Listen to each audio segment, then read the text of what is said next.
नमस्कार, आप देख रहे हैं न्यूज़ वन इंडिया और मैं हूं आपके साथ सपना शर्मा। तो शुरुआत बुलेटिन की करेंगे। मुख्यमंत्री पुष्कर सिंह धामी ने केंद्रीय कृषि मंत्री नरेंद्र सिंह तोमर से शिष्टाचार भेंट की है, शिष्टाचार मुलाकात की है। दरअसल ये शिष्टाचार भेंट बीजापुर स्थित अतिथि गृह में हुई। बताया जा रहा है कि इस अवसर पर दोनों के मध्य कृषि से जुड़े विभिन्न बिंदुओं पर चर्चा हुई है। ये तस्वीर आप देखिए, कई विषय जिसको लेकर चर्चा की गई। यहां पर सम्मान भी कृषि मंत्री का किया गया है। तो सीएम धामी और कृषि मंत्री के बीच ये शिष्टाचार मुलाकात, कृषि से जुड़े तमाम ऐसे पहलू, तमाम ऐसे बिंदु जिसको लेकर चर्चा हुई।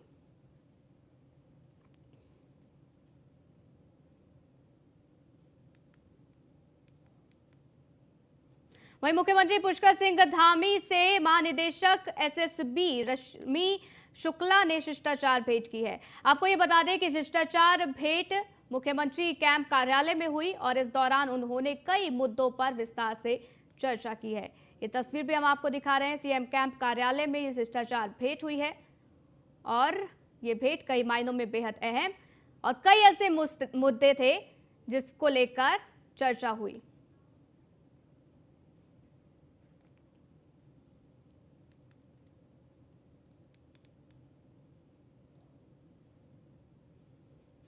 इन दिनों देहरादून उड़ीसा के हाई प्रोफाइल मामलों के चलते आपको बता दें कि खूब सुर्खियों में है।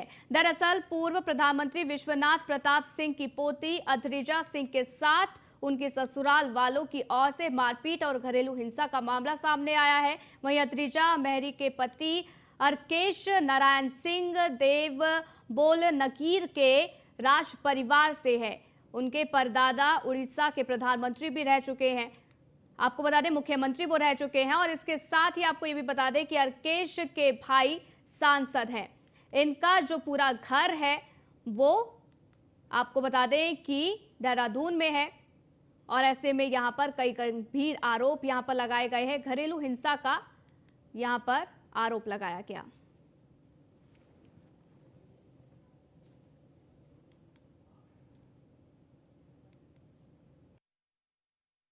पिछले सरकारों ने 189 अटल उसके उत्कृष्ट विद्यालय हमारे पूरे प्रदेश में खोले थे, लेकिन इतने लाखों रुपए करोड़ों रुपए पानी की तरफ बहाने के बाद जो परीक्षा का परिणाम है वो इतनी दयनीय और इतनी ज़्यादा खराब होगी ये किसी ने उम्मीद नहीं की थी। दो पक्ष हैं जिनका कि मैट्रिमोनियल डिस्प्यूट चल रहा है और इनका डोमेस्टिक वायलेंस को लेकर के कोर्ट में भी केस चल रहा है। लगातार दोनों पक्ष एक दूसरे पर आरोप लगाते रहते हैं। इस संबंध में जो भी तहरीर प्राप्त होती है उसमें जो लीगल कार्रवाई होती है वो हम लोग हमारे द्वारा की जा रही है। हो सकते हैं, लेकिन इसको कमी की दृष्टि से नहीं देखना चाहिए। दृष्टिकोण साफ होना चाहिए कि जब कोई बहुत बड़ा प्रयोग किया जाता है तो प्रारंभ में कई बार सफलता जितना हम चाहते हैं उतना नहीं मिल पाती है। तो इसमें भी हो सकता है ये प्रयोग, ये अपने आप में ऐतिहासिक है। मैं पंचायत इलेक्शन के लिए गई थी। मैं फिर मार्च में वापस म्यूनिसिपैलिटी इलेक्शंस में गई थी। मैंने अपना बहू का कर्तव्य, एक बीवी का कर्तव्य पूरा निभाया है इस परिवार के साथ। मेरी माँ को जिस तरह मैं देख के छोड़ के आई थी, मुझे वो दुख मुझे ही समझ। वहीं केंद्र सरकार के 9 साल पूरे होने पर उत्तराखंड में भारतीय जनता पार्टी 25 तारीख से विशेष महाजनसंपर्क अभियान की शुरुआत करने वाली है। इसके साथ ही भारतीय जनता पार्टी प्रबुद्ध जनों, व्यापारियों और विशेष प्रभाव रखने वाले परिवार से भी संपर्क करेगी। 30 जून तक आपको बता दें कि 5 लोकसभा के हिसाब से 5 बड़ी रैलियों का आयोजन भी इस दौरान हो सकता है। उत्तराखंड बीजेपी और सीएम पुष्कर सिंह धामी ने प्रधानमंत्री नरेंद्र मोदी से पिथौरागढ़ जिले के गूंजी में आने और जनसभा करने का अनुरोध किया है। इसी मसले को लेकर प्रदेश अध्यक्ष महेंद्र भट्ट ने न्यूज़ वन इंडिया के ब्यूरो चीफ सुदीप जैन से खास बातचीत की है। अब आपको वो भी सुनवाते हैं। उत्तराखंड में सत्तारूढ़ भारतीय जनता पार्टी लोकसभा चुनाव के पूरी तरह मूड में आ चुकी है। कल टोली की एक महत्वपूर्ण बैठक हुई और हमारे साथ प्रदेश अध्यक्ष महेंद्र भट्ट जी हैं, आपसे बातचीत करते हैं। प्रधानमंत्री से लेकर राष्ट्रीय अध्यक्ष व केंद्रीय गृह मंत्री भी उत्तराखंड आ रहे हैं और कुमाऊं में इस बार प्रधानमंत्री नरेंद्र मोदी आ सकते हैं। अध्यक्ष जी, लोकसभा चुनाव को देखते हुए आप लोग पूरी तरह अब एक्शन मोड में हैं। क्या प्लान तैयार हुआ है? किन किन बड़े नेताओं की सभा होने जा रही है? देखिए, जून के महीने में हमारी सरकार के 9 वर्ष पूरे होने पर, भारत सरकार के, पार्टी ने महासंपर्क अभियान का कार्यक्रम लिया है। उसी के तहत तैयारी के संदर्भ में कल बैठक थी और 19 तारीख को पदाधिकारी बैठक प्रदेश की होगी और 20 तारीख को हम प्रदेश की कार्य समिति के बाद और अब हम 23 तारीख तक अपनी सभी मंडल तक की कार्य समिति हम पूरे कर देंगे। कार्यक्रम के दृश्य में कहूँ तो उसमें जनसभाएं हैं, प्रत्येक लोकसभा स्तर पर विधानसभा के अंदर प्रबुद्ध लोगों का सम्मेलन है, व्यापारियों के सम्मेलन है, भिन्न भिन्न क्षेत्र के सामाजिक क्षेत्र के लोगों से मिलने का कार्यक्रम है। अमित शाह जी, प्रधानमंत्री जी, राजनाथ सिंह जी, जेपी नड्डा, ये सब बड़े लोग हैं। इनकी अलग अलग लोकसभा वार भी बैठक हो सकती है, सभा हो सकती है, गुंजी आ सकते हैं पिथौरागढ़ जिले में प्रधानमंत्री नरेंद्र मोदी। कैसे आप लोग तैयारी कर रहे हैं और अभी तक क्या कार्यक्रम मिला है? देखिए, प्रत्येक राज्य के अंदर एक बड़ी सभा होगी और क्योंकि हमारे यहाँ 5 लोकसभाएं हैं तो एक लोकसभा बड़ी जनसभा जिसमें हमारे राष्ट्रीय नेता का मार्गदर्शन मिलेगा और बाकी 4 लोकसभाओं के अंदर हमारे केंद्र सरकार के मंत्रियों की सभाएं हम लोग करेंगे। इसमें हमने आग्रह किया है माननीय प्रधानमंत्री से, उनसे माननीय मुख्यमंत्री जी की मुलाकात भेंट भी हुई थी और माननीय मुख्यमंत्री जी ने उनसे आग्रह किया था कि गुंजी में उनका आना होगा। जी, हालिया दिनों में जो कर्नाटक चुनाव संपन्न हुआ उसका जो परिणाम है भारतीय जनता पार्टी के पक्ष में नहीं है, कई बड़े नेता भी इसमें लगे। इसे आप उत्तराखंड के परिप्रेक्ष्य में कैसे देखते हैं? दूसरा, दायित्वधारियों का इंतजार कब खत्म होगा और अब मंत्रिमंडल में 4 स्थान रिक्त हो गए हैं, कहीं ना कहीं सरकार का कामकाज भी इससे प्रभावित हो रहा है। देखिए, जहाँ तक कर्नाटक चुनाव का विषय है, ठीक है कि हमसे कहीं चूक रही होगी, लेकिन हमारा मत प्रतिशत यथावत बना रहा। इसी प्रकार से जहाँ तक आपने दायित्वधारियों का विषय किया तो स्वाभाविक रूप से क्योंकि कर्नाटक चुनाव समाप्त हो गया है, माननीय मुख्यमंत्री बहुत जल्दी राष्ट्राध्यक्ष से भेंट करेंगे और बहुत जल्दी हम दायित्वधारी करेंगे, क्योंकि हम चाहते हैं कि दायित्वधारी की सूची भी जल्दी फाइनल हो जाए कि महासंपर्क अभियान में दायित्वधारियों का भी सहयोग हम लोग ले सकें। लोकसभा चुनाव से ठीक पहले ऐसा भी माना जा रहा है कि कैंडिडेट्स को चेंज करने को लेकर भी पार्टी में अंदर खाने तैयारी चल रही है। इसे कैसे देखते हैं? क्या चेहरे बदल सकते हैं? केंद्रीय नेतृत्व राज्य के अंदर आ रहा है, ये जो महासंपर्क अभियान है ये बहुत कुछ फीडबैक लेकर जाएगा और क्योंकि किसको लड़ाना है ये पार्टी का केंद्रीय नेतृत्व तय करता है और उसी दृष्टि से ये जो महासंपर्क अभियान है बहुत प्रभावशाली रहने वाला है। तो आप थे प्रदेश अध्यक्ष महेंद्र भट्ट, जिन्होंने 2 महत्वपूर्ण बातें की हैं। पहला, प्रधानमंत्री नरेंद्र मोदी पिथौरागढ़ के गुंजी आ सकते हैं क्योंकि वाइब्रेंट विलेज भारत सरकार का एक ड्रीम प्रोजेक्ट है और उसके तहत उत्तराखंड में जो ये विलेजेस हैं इनकी संख्या बढ़ रही है। कैमरा सहयोगी अंजीत के साथ सुदीप जैन, न्यूज़ 1 इंडिया। वहीं कैबिनेट मंत्री सुबोध उनियाल ने कर्नाटक चुनाव में आए परिणाम और भविष्य में उत्तराखंड में होने वाले चुनाव के बाबत अपना बयान दर्ज कराया है। कैबिनेट मंत्री सुबोध उनियाल ने ये कहा है कि दोनों ही प्रदेशों में स्थितियां अलग अलग हैं क्योंकि उत्तराखंड में कांग्रेस नेतृत्व विहीन है। इसके साथ ही उन्होंने कहा कि उत्तराखंड में आने वाले निकाय और लोकसभा चुनाव में भारतीय जनता पार्टी पूरी मजबूती के साथ प्रदर्शन करेगी।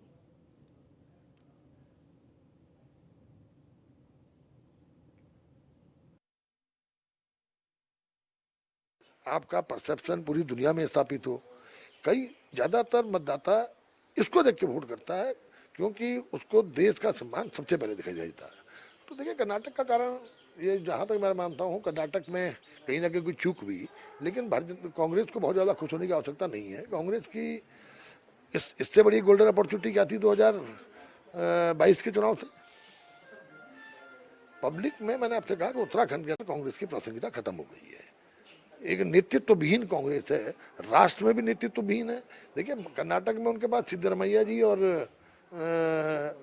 शिव कुमार जी 2 प्रभावशाली नेता थे तो जिनके, लेकिन उत्तराखंड में तो कांग्रेस पूरी तरह से नेतृत्व विहीन।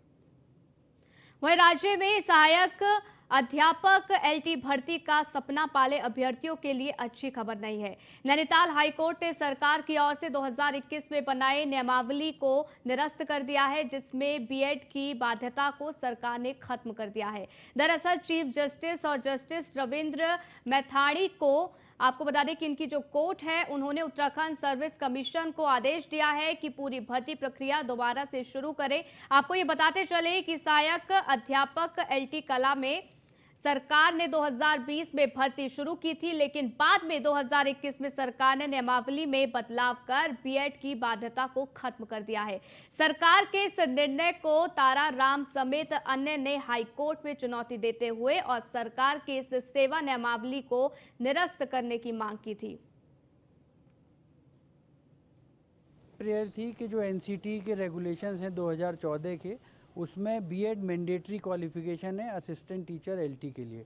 तो 2020 में जब ये एडवर्टाइजमेंट जारी हुआ था तब बीएड मैंडेटरी क्वालिफ़िकेशन रखी गई थी, एज एन एसेंशियल क्वालिफ़िकेशन थी। बाकी मिडवे 2021 में रूल्स बनाकर स्टेट गवर्नमेंट ने बीएड क्वालिफ़िकेशन को हटा दिया। हमने ऑनरेबल कोर्ट के सामने 2 प्रेयर्स रखी थी। एक तो मिडवे ऐसा नहीं किया जा सकता, दूसरा एनसीटी रेगुलेशंस जब प्रेस्क्राइब करते हैं बीएड, तो वो स्टेट गवर्नमेंट के पास ऐसी कोई पावर नहीं है कि उससे हटकर एक अपने नए रेगुलेशन बना।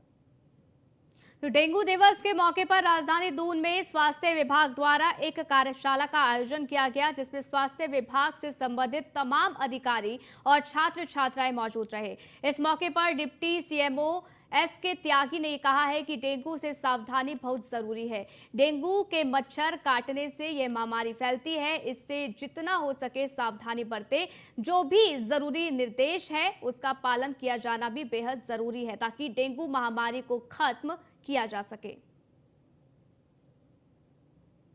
मैसेज के तौर पर तो यही है कि sir prevention is better than cure, एक शब्द आता है हमारे मेडिकल डिक्शनरी में कि रोकथाम जो है उसके उपचार से अधिक महत्वपूर्ण है। तो रोकथाम में यही है कि जब ये बच्चे भी ये फैमिली विजिट में भी जाते हैं, घरों में जाते हैं, तो घरों में डेंगू के प्रति जागरूक करें फैमिली मेम्बर्स को कि एक ये महामारी है, हो जाएगी तो ये फैलती है, क्योंकि ये बहुत ही इन्फेक्शियस डिजीज़ है डेंगू। ये सब एक बार इसका जो है डेंगू का मच्छर इन्फेक्टेड होने के बाद जो है जितने भी व्यक्तियों को काटता है वो सभी को डेंगू हो जाता है। वहीं उत्तराखंड अधीनस्थ सेवा चयन आयोग ने सभी तैयारियां पूरी कर ली हैं। परीक्षाओं को लेकर फुल प्रूफ प्लान तैयार कर लिया है। पिछले साल जुलाई में सामने आए भर्ती घोटाले के बाद आगामी 21 मई को होने जा रही पहली परीक्षा को लेकर आयोग ने पूरी तरीके से कमर कस ली है। इस बार कोई चूक ना हो, इसीलिए आयोग परीक्षा केंद्रों पर जैमर और बायोमेट्रिक मशीन लगाने जा रही है। इसके लिए आयोग को सभी परीक्षा केंद्रों पर जैमर लगाने की केंद्र सरकार से अनुमति भी मिल गई है। जैमर बीईएल द्वारा उपलब्ध कराए जा रहे हैं। इसके साथ ही बायोमेट्रिक का भी 100% मिलान किया जाएगा। सारी जो चीज़ें हम जो ये कर रहे हैं, एक ही मकसद है, नकल, किसी तरह की कोई नकल या कोई गलत काम ना हो पाए, यही चीज़ें हैं। जैमर है, किसी का मोबाइल काम नहीं करेगा तो संभावनाएं ख़त्म है। बायोमेट्रिक भी कभी कभी हो जाता है कि किसी की जगह कोई बैठ जाता है, और आजकल तो सुनने में ये आ रहा है कि बच्चे जो है बहुत एडवांस हो गए हैं, अपना जो है सिलिकॉन की वो लगा के ले आते हैं। तो ये बायोमेट्रिक को जो है हम और थोड़ा सा इसको और आगे बढ़ेंगे। वहीं देश को इस बार G20 की अध्यक्षता मिली है और इसी के तहत देश भर में G20 की कई बैठकें हो रही है। वहीं उत्तराखंड को भी G20 की 3 बैठकें मिली हैं, जिसमें एक बैठक रामनगर में हो चुकी है तो दूसरी नरेंद्र नगर में होने जा रही है। और इन्हीं बैठकों की तैयारी को लेकर प्रदेश के कैबिनेट मंत्री प्रेमचंद अग्रवाल ने समीक्षा बैठक की है। समीक्षा बैठक के बाद उन्होंने बताया है कि G20 की नरेंद्र नगर में बैठक होने जा रही है और इसी को लेकर मैंने अपने विभागों की समीक्षा बैठक की है। इसके साथ ही उन्होंने ये कहा है कि मेरे विभाग के 6 निकाय उस रूट में पड़ेंगे और जहां पर G20 बैठकें होने जा रही है और इसी को देखते हुए तैयारियां की जा रही है ताकि कोई कमी ना आने पाए।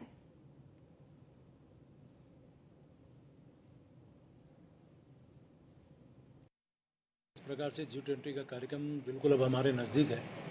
उसको लेके जो मेरे विभाग की तरफ से काम होने हैं उसकी समीक्षा की है और हमारे यहाँ 6 निकाय पड़ते हैं जो इस रूट पे रहेंगे और उसी प्रकार से कुछ यंत्र खरीदे जाने हैं। ये सब प्रकार के काम की जो समीक्षा मेरे द्वारा की गई, तो लगभग मैं ये कह सकता हूँ कि हम बिल्कुल अंतिम चरण में हैं, यानी कि हम लगभग सारे काम हमने कंप्लीट कर लिए हैं। जो शेष काम कुछ थोड़े बहुत बचे वो 2-3 दिन में हम पूरा कर लेंगे। इस प्रकार वहीं देहरादून स्मार्ट सिटी प्रोजेक्ट को बड़ा झटका लगा है। खबर है कि साल 2019 में देहरादून स्मार्ट सिटी परियोजना के लिए 1000 करोड़ रुपए का बजट केंद्र सरकार के शहरी विकास मंत्रालय की ओर से निर्धारित किया गया था। इसमें तय किया गया था कि स्मार्ट सिटी के लिए 50-50 के अनुपात में केंद्र और राज्य सरकारें बजट देंगी।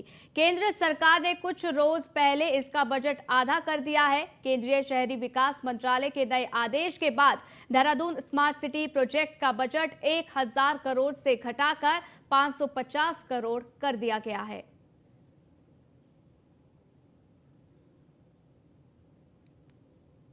वही कह रहा हूँ कि देश के प्रधानमंत्री जी ने कहा कि मैं देश के अंदर 100 स्मार्ट सिटी बनाऊंगा। अभी तक तो एक भी नज़र नहीं आई है। और जब हम देहरादून को देखते हैं तो हमको लगता है कि अगर पूरे देश के अंदर ऐसे ही स्मार्ट सिटी बन रही होगी तो भाई मोदी जी हमारा पुराना देहरादून लौटा दो। ये देहरादून भाजपा के लोगों को मुबारकबाद। हालत बद से बदतर है। ऊपर से जो है 500 करोड़ की कटौती कर दी। अब कैसे स्मार्ट होगा शहर? मैं वही कह रहा हूँ। तो वहीं देश के सभी कैंटोनमेंट क्षेत्रों को नगरपालिका और नगर निगम में तब्दील करने की तैयारियों में सरकार अब नजर आ रही है। छावनी क्षेत्र के सिविल इलाके को नगर निगम में शामिल करने की कवायद की भी अब यहां पर तेजी नजर आ रही है। बताया ये जा रहा है कि सरकार के इस फैसले से राज्य सरकार की योजनाओं का लाभ अब कैंटोनमेंट क्षेत्र को भी मिल सकेगा। रक्षा मंत्रालय का बड़ा बजट अक्सर कैंट क्षेत्र में खर्च किया जाता है और यही कारण है कि कैंट क्षेत्रों को नगरपालिका और नगर निगम में तब्दील करने की वजह माना जा रहा है।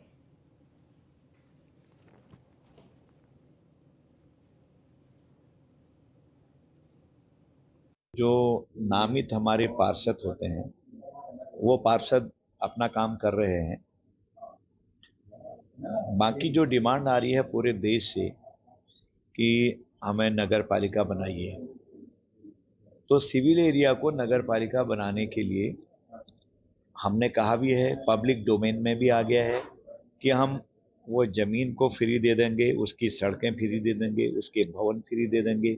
जो भी एसेट्स हैं उनको हम विदाउट एनी कॉस्ट, कोई कीमत नहीं लेंगे। पहले ये तय था कि जो कीमत बनती है वो कंसर्निंग राज्य सरकारें दें, लेकिन उसको भी हमने संशोधित करके ये कहा है कि ये हम आपको फ्री दे रहे हैं। कुछ एक चीज़ें हमारी शर्तें हैं, कुछ स्पष्टीकरण हमने मांगे हैं स्टेट्स से। भारत भर के सभी जो राज्य हैं जहाँ जहाँ कैंटोनमेंट बोर्ड हैं उनसे कुछ जानकारियाँ चाहिए हैं, लेकिन अभी तक हमारे पास संबंधित राज्य सरकारों से उसका कोई उत्तर नहीं आया है। जो वहीं अल्मोड़ा शहर के अटल आदर्श राजकीय इंटर कॉलेज के विद्यार्थियों के लिए बना छात्रावास वर्तमान में जर्जर हालत में है।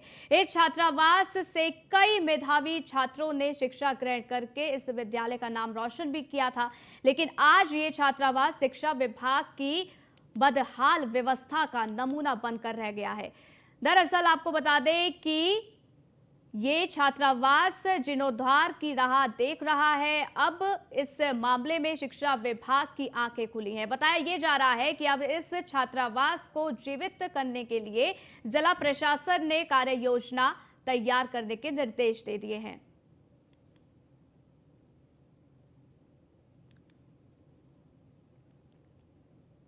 जी मैंने और हमारे यहाँ से सीडीओ सर जो हैं हमारे अनुसून सर, हम दोनों ने यहाँ का निरीक्षण किया था और देखा था कि इसकी क्या स्थिति है। तो अंदर जाके दिख रहा था कि हाँ जैसे शौचालय और इसका थोड़ा स्थिति ख़राब है। तो उन्होंने भी हमें सजेस्ट किया है कि इसका एक प्लान बनाइए और जिला योजना में भी इसे रखिए और हम यहाँ रहते हुए कोशिश करेंगे कि इसकी दशा अच्छी सी कर करके यहाँ बच्चों को रखने की और यहाँ से जैसे पहले था उसे पुनः स्थापित करने की कोशिश करेंगे। जी मैं अटल उत्कृष्ट विद्यालयों में हाई स्कूल इंटरमीडिएट का रिजल्ट का परिणाम निराशाजनक आने पर पूर्व शिक्षा मंत्री और वर्तमान गदरपुर के विधायक अरविंद पांडे ने ये कहा है कि अटल उत्कृष्ट विद्यालय में हाई स्कूल इंटर का परिणाम निराशाजनक अवश्य हुआ है, लेकिन सरकार इसकी समीक्षा करेगी। साथ ही जरूरत पड़ने पर शिक्षा मंत्री, सीएम के अलावा शिक्षा विभाग के अधिकारियों के साथ मिलकर रणनीति बनाई जाएगी, जिससे आने वाले सालों में अटल उत्कृष्ट विद्यालयों में अच्छा परिणाम देखने को मिलेगा। वहीं उत्तराखंड पोलिंग बूथ कांग्रेस के प्रदेश अध्यक्ष किशोर हालदार ने कहा है कि उत्तराखंड सरकार शिक्षा विभाग में पूरी तरीके से फेल हो चुकी है।